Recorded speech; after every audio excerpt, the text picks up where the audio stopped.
अब तू बनेलू हेलो कहियो मोरवे भीतर रहेला हो तू बनेलू यो बजा जा जा भूला जाई अब जा जा जा ए चंदन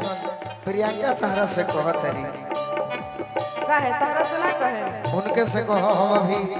कांच कुंवर बनी अच्छा पहिला पे सुत तारू सैया जी के पोरवा पहिला पे सुता सैया जी के तोरावा पड़ुए निभोरवा जन होखे दे घोरावा बड़ुए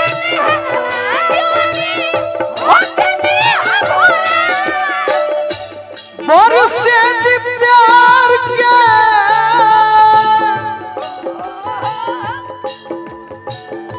बरसे दी प्यार के बदरिया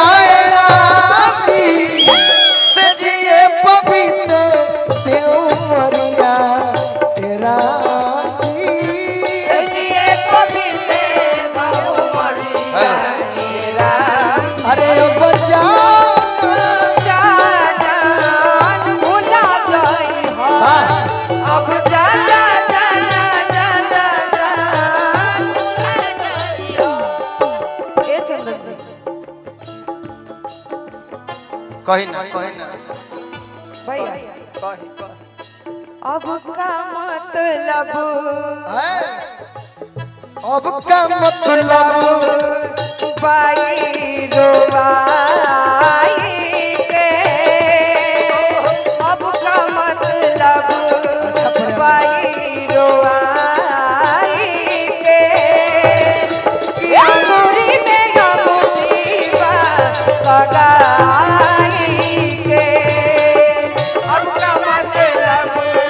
पाई रोवाई के कि अंगूरी में अंगूठी बा सगाई के चंदन जी हेलो से बढ़ा भाई अरे दिल के धड़कन धधाइल बाया जा आहा कहे साजा दिलो ये बोलू राजा दिल के धड़कन कहे साजा दिलो ये बोलू कि हम तक नियो हमारा कहे करू का भाड़ा तो का बीच में लखो का वे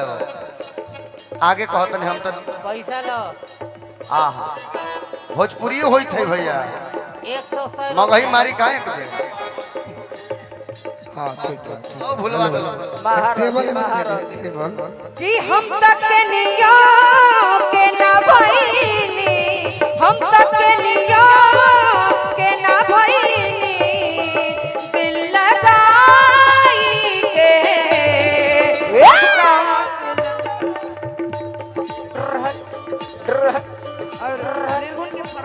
दिल के धड़कन धधाइल बाया जा कहे सा